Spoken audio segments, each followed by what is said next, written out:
It's time to center mental health in Omaha. At Community Alliance, we're building a new center at 72nd and Mercy Road so that anyone seeking help for their mental health can access the personalized care they need to flourish. Support our campaign at mentalhealthomaha.org.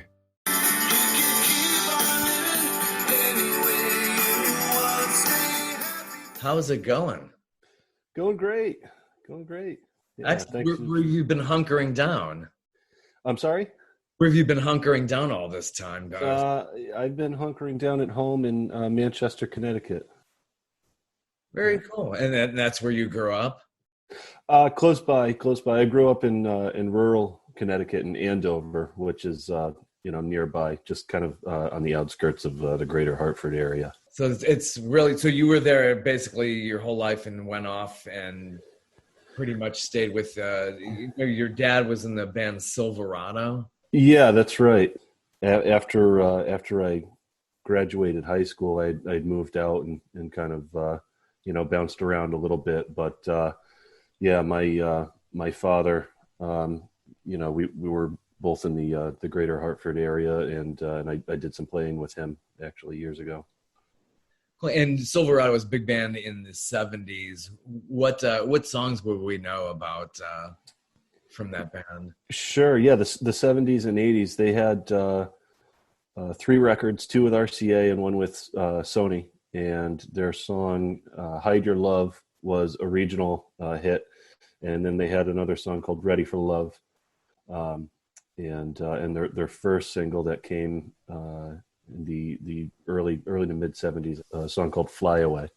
So what was your first memory of that band growing up when you first stumbled and say, hey, I'm the son of somebody in this music business? Well, it's funny. It's funny you ask, because I can't pinpoint exactly what that would be. It goes like really when I say as long as I can remember, that's really right. What it is. I mean, I guess my earliest memory would be, fumbling around with his LPs and putting them on the record player and listening to my dad, which was pretty wild. And being able to hold the thing in my hand and go, wow, this is pretty serious. So, and that was, I was in elementary school. I mean, really young.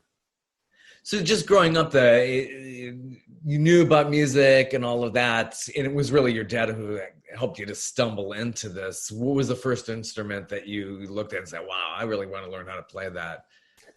The drums, actually. My dad and my brother Andrew both played, and they would break out guitars around the holidays when we had people over and play some songs. And I was kind of enthralled by the idea of playing the drums, but the more I watched them do it and play and sing, I was like, well, wait a minute, I think this might be a little cooler, and then I got a hand-me-down Yamaha acoustic from my brother that was his first acoustic guitar, and started hacking away, learning Brown Eyed Girl and all these other kind of three chord ditties, and then wanted to get into the electric guitar.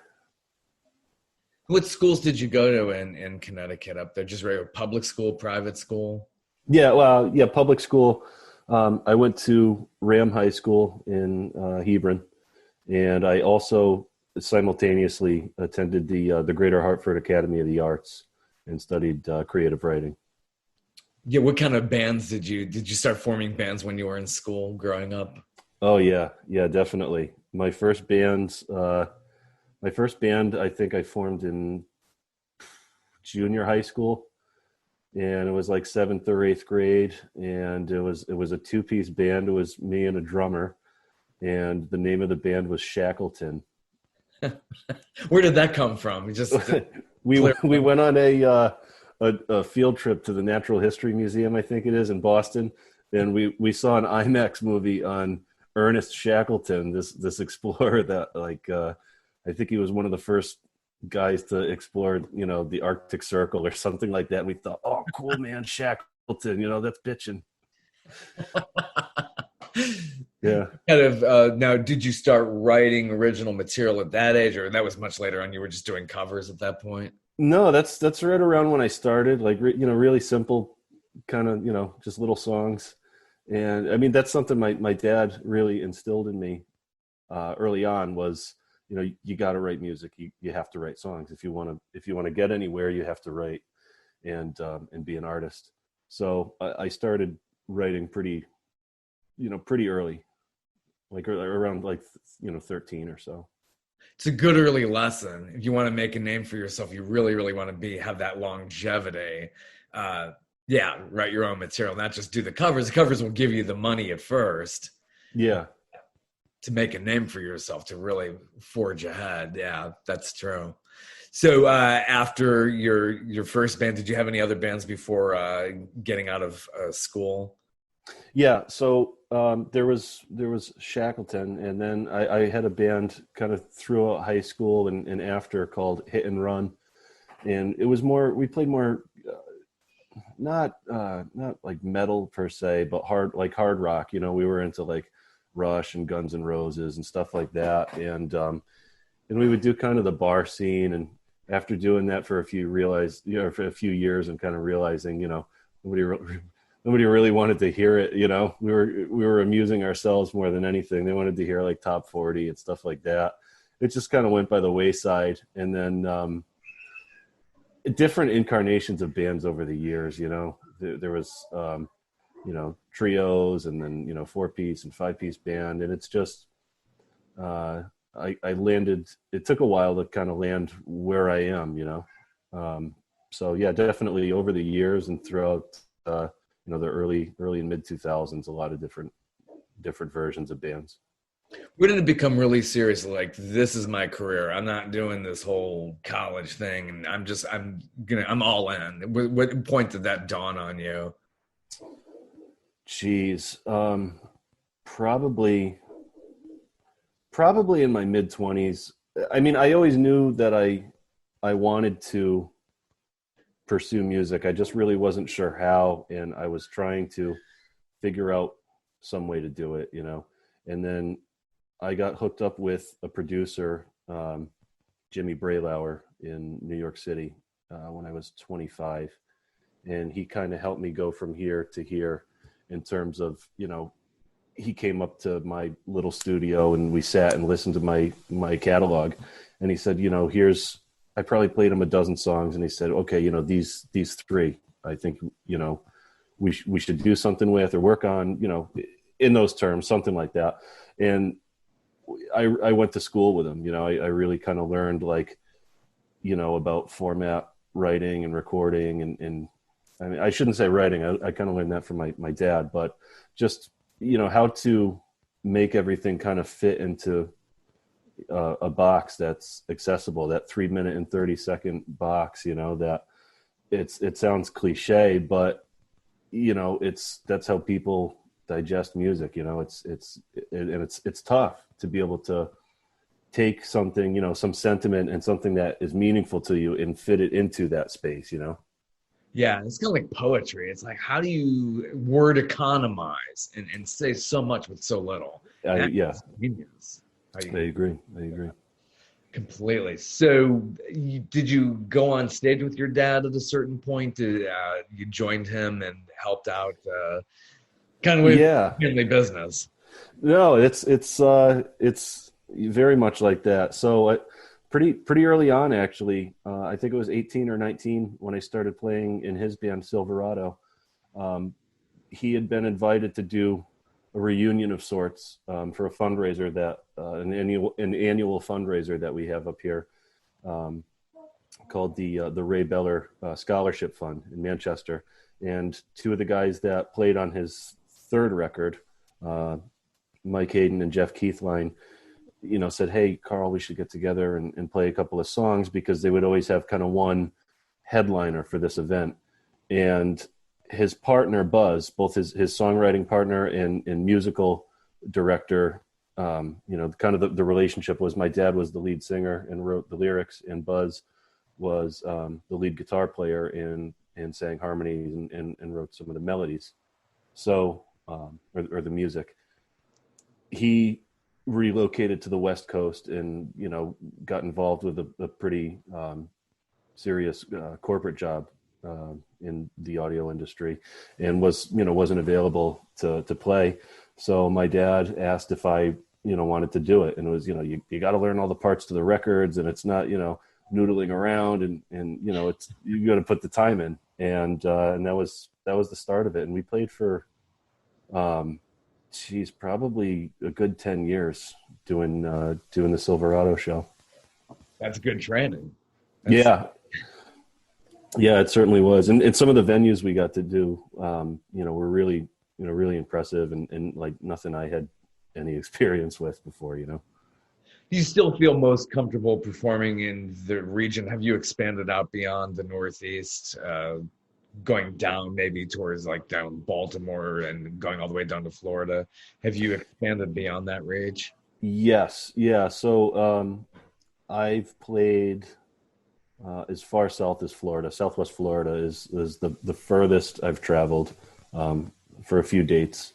And then out of the region, towards... Come unwrap some holiday magic this season in Denver, where the lights are brighter and the shopping is grander. The shows are more spectacular, the trees taller, the festivities merrier. So come for your holiday traditions or make some new ones with your friends and family in the Mile High City, where the season feels a whole lot more wonderful. Discover great hotels and more things to do at milehighholidays.com. Upstate New York and down in the Philly area over the years for one-offs and that kind of thing. And it's funny you mentioned that, because this year we were supposed to have, my band, when I say we, more or less an East Coast tour, and it just, it's gone with the wind, as they say. Yeah, very rough in this economy, and live music has taken such a hit. So are you recording more right now, or just doing more of these virtual concerts at the moment, dealing with COVID? I'll be honest with you, I'm getting back into it. I kind of I took the summer off, I guess you could say, because I started doing a lot of the virtual concerts, and it's I'm sure that people appreciate it to a certain degree, but I know having friends kind of in the corporate world, I feel like the common thing is that everyone's getting a little burnt out on Zoom and virtual this and virtual that, and no offense, of course, but so after a while of doing those concerts, I didn't feel like I was delivering the best show that I could, and I didn't want it to turn into a complete cover performance, and I wasn't really able to write fast enough to keep up with like a weekly schedule. So I backed off of that and started to focus on writing, and it's been coming in dribs and drabs, I'd say, a little more so now, but it was just kind of the whole thing with the pandemic was stifling, if that makes sense. I mean, this is good. We're able to do things like this. It's a bit of an opportunity. It's a double-edged sword, though. I mean, I like to do good video production, and I have to, I'm dealing with these virtual meetings. Right. You make the best of it, and you go on from there. And then, of course, you can develop material from that, which you're probably doing in music. So when did you? I mean, you're not really solo. It's this is your band. You kind of consider everybody equal in your band. Well, when did it start? I would, a friend of mine kind of coined this, that does a similar thing. I would say it's more of a benevolent dictatorship. I have great guys that play with me, and they're fabulous musicians, and I'm really lucky to have them all. And they learn my records to a T, and they deliver that. And if I say, hey, let's change this part or do that, everybody responds really well. But at the end of the day, no matter who's playing with me, I want the representation of those songs to be what my vision is. I put in a lot of time to make the records and to write it and come up with it. And I kind of put it as, if you have ideas, I want to hear them, but don't be offended if I don't want to go with it. and I've been in bands before. It works out really great, believe it or not. And I don't want to come off the wrong way when I say all of that, but I've been in bands that deteriorate because there's too many cooks in the kitchen, and sometimes the band is a democracy. It doesn't always pan out, especially if you have some strong personalities. And I told everybody going in, I said, listen, I don't want it to be a situation where I come off in a bad way because I'm perceived as too pushy, or I want things a certain way. So I just kind of said from the get-go, this is what I'm doing. The brand, or the band is Alex Shillo. And if you want to do it, I'd love to have you. And if not, I completely understand. And everybody wanted to do it. So I was really fortunate, Do you consider the outfit to be more like kind of like one of your idols, Bruce Springsteen? Is it kind of like, it has obviously that sound. It's kind of like Bruce Springsteen meets Nashville sound. You have that big band sound. Yeah. And even, Billy Joel, you could say the same thing, or Tom Petty and the Heartbreakers. It's, the band is an integral part of the sound, but it ultimately is there to support their music. And that's kind of how I see it. So with Bruce, when was the first inspiration, the moment you said, this guy's really influencing me now? Probably I was like 20 or 21, and I knew about him. Obviously I knew of him. And I think I was 21. It was 2009 when I got his record, Working on a Dream, which is one of my all-time favorites. And it had come out that year, and I don't know what, drove me to get it, or what pushed me in that direction. I know when I had a job, and I would take my lunch break, and I would go to Best Buy and just look through the CDs. And I think it might've just been hey, I want to hear a little more Bruce Springsteen. I feel like I should know more about this guy.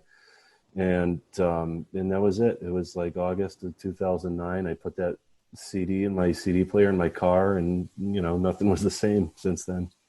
It's amazing. You're talking about Working on a Dream, and people go back to Born to Run. It's incredible how he's gotten a new generation, and somebody's going up on stage and doing the tribute shows to him.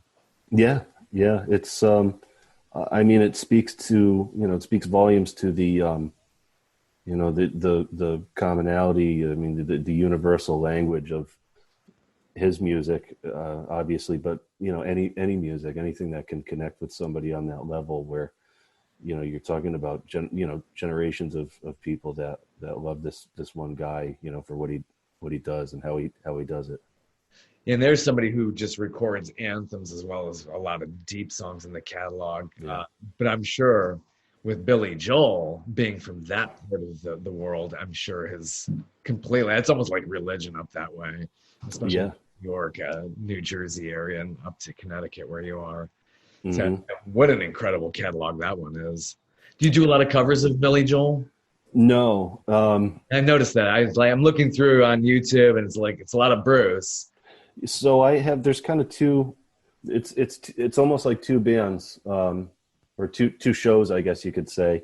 I do a Springsteen tribute, and it's 99.9% Bruce. And then I put in, an original or two, because if I have that captive audience, exactly, I got to do it, subject them to it for, at least 3 minutes and 30 seconds or whatever. But, I don't know. The Bruce show kind of evolved, and I do a lot of openers for an artist up here by the name of Michael Del Giudice, and he has his Billy tribute band, Big Shot, and so it wouldn't really work out, and he does such a phenomenal job at what he does that there's really no point in anybody trying to top it. I interviewed Mike 3 years ago. I did a story on him, and the ultimate, you wouldn't say clone. He does it in his own way. He covers Billy Joel like nobody else can cover him, and it's a really good act. So I'm hoping you all get back out there and do a lot more live shows. So I'm sure that's great. You opening up for Mike and then Mike going into his show. It's incredible.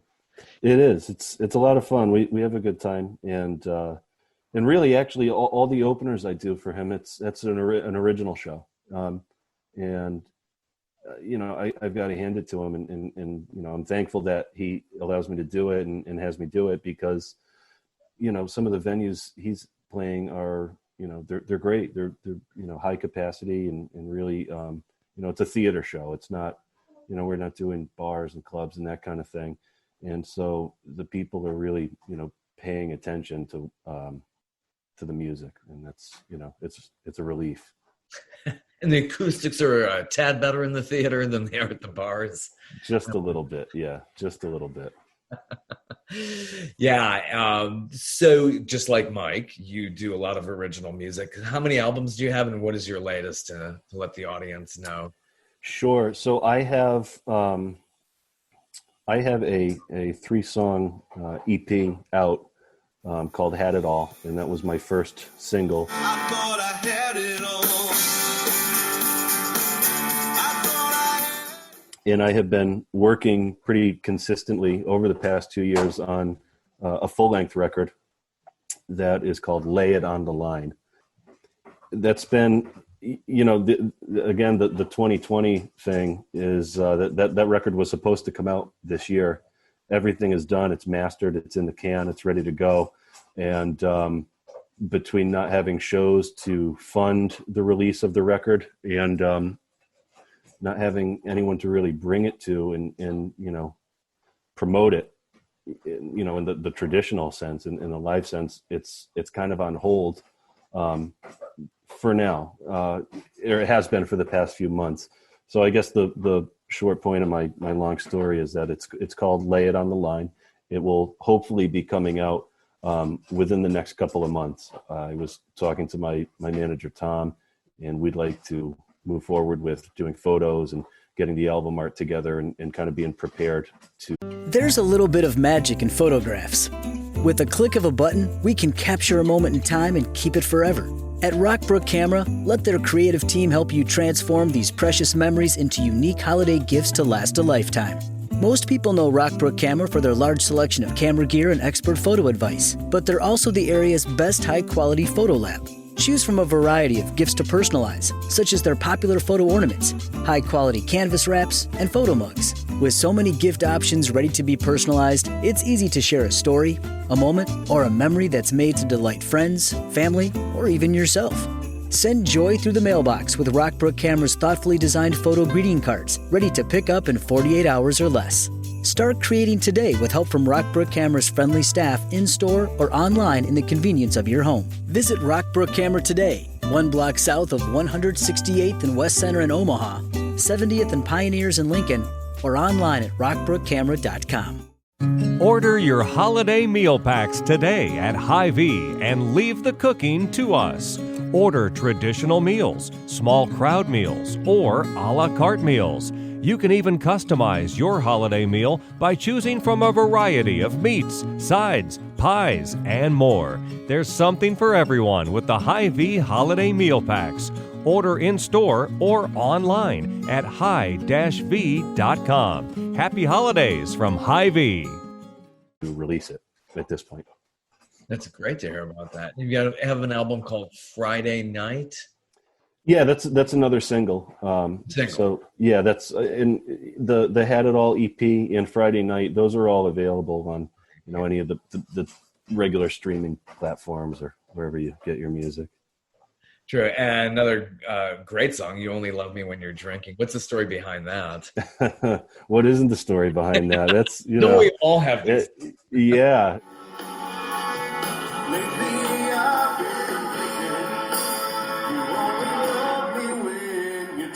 It's funny. I figure, when you talk about having relatable subject material, it's like, you're either have been or are on one end of that spectrum at one point or the other, and it actually, it kind of came from a guy that I play with in my band. And he's like, man, this girl I'm seeing, I really like her, but I think she only likes me when she's half in the bag. And I was like, geez, man, that's tough. So I got to thinking about it, and the song just started to, just kind of roll through there. And it's, he's not the only one that it's happened to. So yeah, it's relatable. And we've all gone through those low self-esteem moments. So. Yeah, that totally. So especially when you might be doing the bar sometimes. yeah, exactly. Well, it's funny the reaction that I get from the song sometimes, because if it's, if we're doing like a later show and people are feeling pretty good, it gets a lot of attention. I guess you could say something like that. Very true. Well, going back to Bruce, so what are your more favorite songs out of the catalog besides Working on a Dream? Going back, Born to Run, Darkness on the Edge of Town. Those earlier songs probably are. Yeah, it's Darkness on the Edge of Town is a favorite. No Surrender is like top 3, maybe even top 5 for me.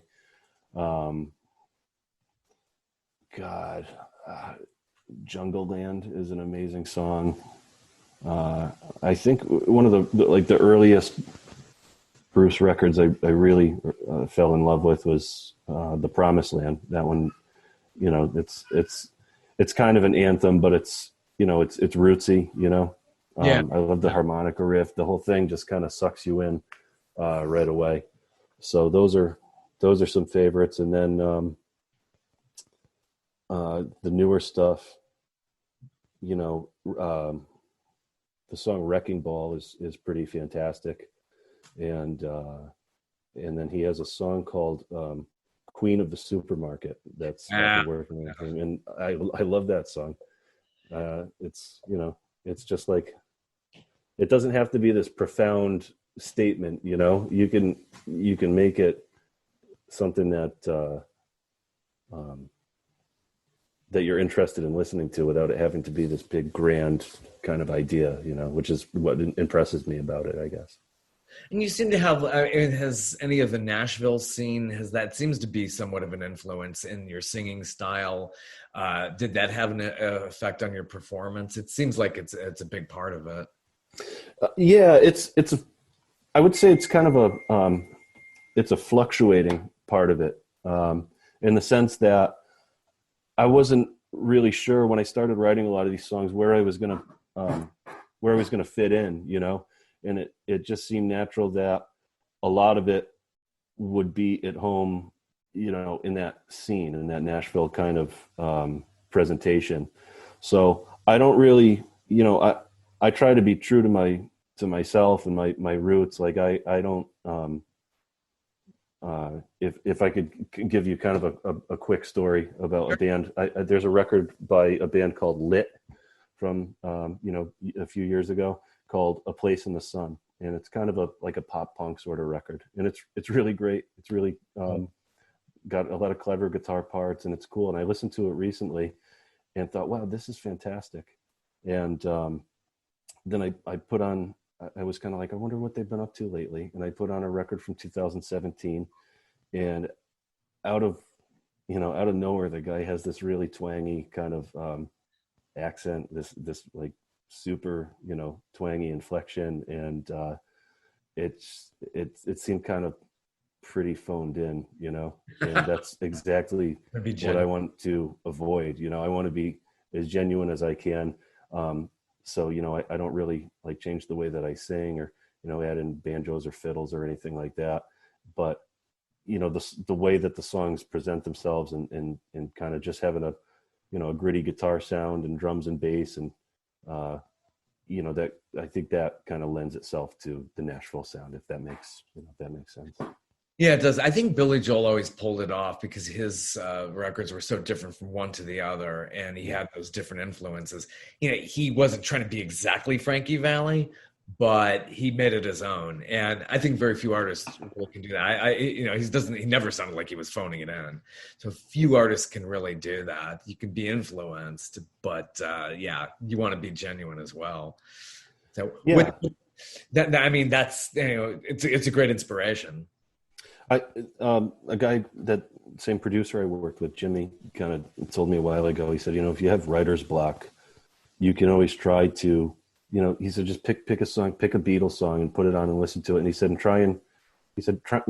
essentially try and copy it, do your own thing. Don't play the exact same chords, but think your own chord progression and something else. And he said, and even though it's manufactured, it's going to be your own thing. And it's when you actually start getting into the writing process, all it did was kind of plant a seed. So maybe it has a Beatles influence to it, or part of that sound. But by the time you start to craft it into something, it's going to be you, no matter what. So how's the recording process for you when you go into the studio? Do you somewhat dread that, or is it something that you look forward to at first? I really enjoy it. I wouldn't say that there's no part I really dread. I love being in the studio. I guess maybe the slowest part to me is laying down the basic tracks. So like your drums and your bass. And that depends on what I'm doing, because the whole record wasn't recorded with a band. I was really fortunate that on a couple of the songs, I got to work with Billy's band. Tommy Burns and Andy Sishon and Chuck Berge did the basic tracks for Friday Night and You Only Love Me When You're Drinking. And that wasn't boring at all. That wasn't a drag. That was amazing, and those guys came in and just knocked it out, in a few takes, and then we were off to the races. But conversely, if I'm working by myself, like Had It All started, just with sitting in front of the computer and kind of lining up some drum parts and then overdubbing. And that's kind of a drag. I'm like, when do we get to the part when it starts to sound like a record, And it's hours in, and I work by myself most of the time. And it just, you gotta keep your face in it for a while before it starts to get fun to do, Yeah. So the studio process, it's great. But it's a labor of love sometimes. You just have to kind of work your way through it and know that eventually you're going to get something worthwhile out of it. Yeah, it's always a challenge when you're on a big artistic project like that. It's like, at first it's like, oh, I have so much ahead of me. But yeah, the payoff at the back end has to be an incredible feeling. It is. Yeah, it is. Especially when you start to get like your first few, mixes back. And you send it somewhere, it's not just the board mix from when you were tracking, and you take the CD. I still listen to CDs, and you get one and you get in the car and you listen to it from the studio all the way home, and then you go back to the studio and you keep doing that, and you get really used to that, and then eventually when it's ready to get mixed and you get those first few mixes back, and it's like, oh, holy shit, it's starting to sound like something now, That's a great feeling, and it's really exciting, and it's hard to not get ahead of yourself and be like, no, this is great, we shouldn't change anything, it's done. But then like anything, the more you live with that, you start to pick it apart a little bit. And with the recording process, another thing my dad taught me is, eventually you need to be done. You go into refix and revisit and redub and redo this. Eventually you just need to kind of pick your thing and go with it and make the record and commit. And then when you go out for the tours, the live shows or whatever, are you trying very hard to sound exactly like the record, or it's just like, hey, we do enough rehearsal here, this is the live vibe to it? You have a method to the madness with rehearsing with the band? Yeah. So they're close enough to the records that they're instantly recognizable if you're familiar with the music. There are certain little flares. Sometimes there might be something on the record that is a little too subtle to work live, or is a little too I don't know. It doesn't translate, from the stage to the audience. So we do things to make them translate, I guess, and they're not major changes. It's not like the type of thing where you would think, oh, why'd they change that, or why'd they take this out? It's just doing like a little push here, and some stops, some, emphasizing certain parts. And I think that's what helps sell it, I mean, do you have any pre-show rituals before you go on stage? I always wonder with artists, it's like, do they want to be thoroughly left alone? Nobody look at me. And then I go out on stage. How's that feeling before you hit the stage? It's great. It's one of my favorite things. We sound check, and, we're very, regimented and paying attention, and want to make sure that we're totally dialed in. And, after that, we'll eat and drink and carry on. And then eventually it's like, well, we got 20 minutes. We should probably warm up. And then the singers and I stand around with an acoustic guitar, and we play Beatles songs and Eagles songs. And that's a lot of fun. It doesn't sound all that exciting, but it's a good hang, and it's a good way to get, to get enthusiastic about what we're going to do, and, be confident that our voices are warmed up, and that it's going to go off.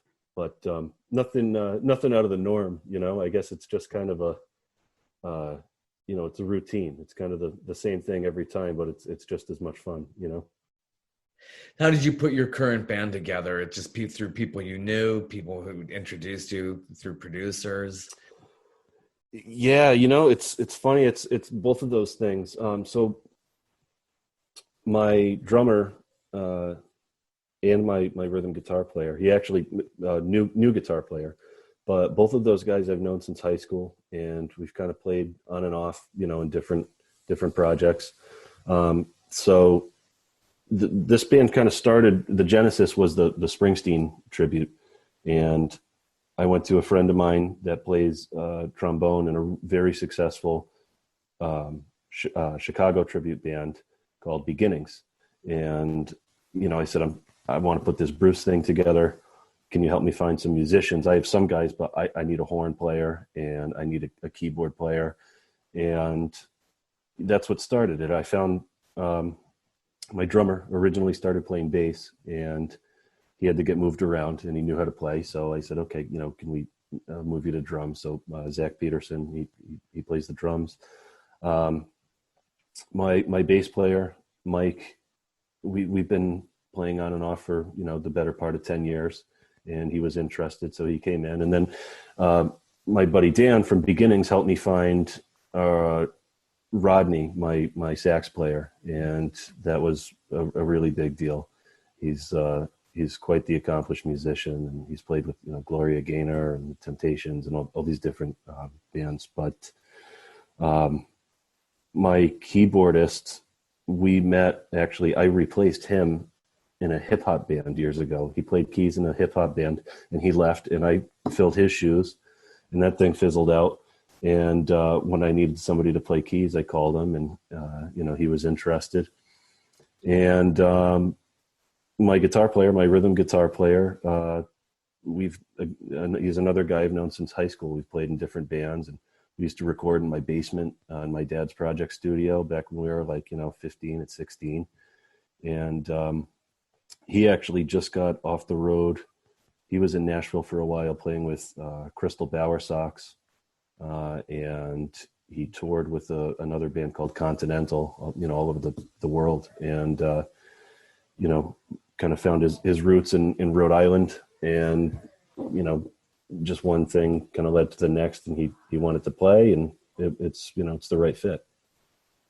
Nice. So getting back out on the road, what are your plans for, basically planning for 2021, or just doing the type of shows that just basically are socially distanced? Are you going to be doing that pretty soon? Yeah. So there's a possibility. I don't know if it hasn't been confirmed yet, but Connecticut's doing a little better in terms of our numbers up here with the pandemic. And I understand there's been a slight uptick everywhere, I think. But we might be playing at a venue called the Palace Theater in Stamford, Connecticut on November 20th, God willing. And that'll be our first time back since March. And, fingers crossed it'll happen. But that aside, it's really, all of the plans and the contracts that are coming in are for, spring of next year at the earliest, and it's probably later spring, like May and June. Let's hope we can see everybody get back out on the road, and that's where and the excitement is too. That's definitely. So where do you want to take this? What do you see with future projects? Do you want to expand beyond the genre that you're into right now, or pretty much try different genres in different projects? Not necessarily. I don't think I'm ready to. I have some new songs. I have a new single and some new material for a follow-up record, for a second record that is still being recorded, and some of it hasn't even started yet. So I feel like I have more to say and more to explore in this genre. I mean, you look at a guy like Bruce, and he's evolved, but he's always kind of been in that, he's had that sound, and I'm not really not sure when I'll change direction, or if I ever will. I'm happy doing it. I really like where it's evolving naturally, and I think it's got quite a ways to go. Yeah. Have you seen Bruce live? Yeah. I saw him. I've seen him twice. I saw him in 2009 on the Working on a Dream tour. It was the first time, and then I saw him in 2012, I believe, on the Wrecking Ball tour.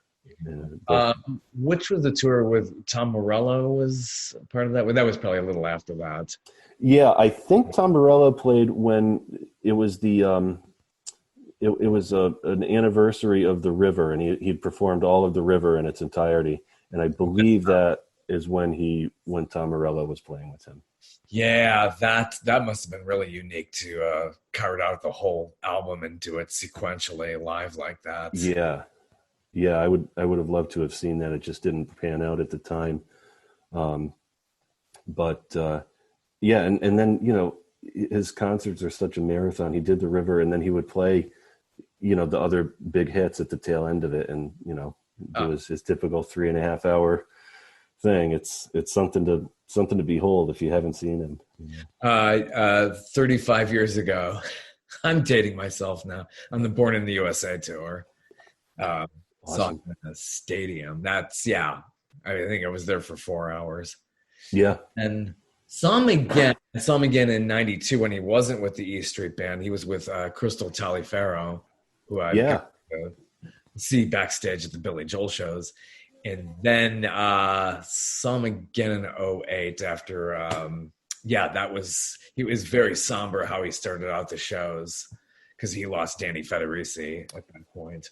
Yeah, that's right. What the one that you saw in the 90s, with the Sessions band, I think?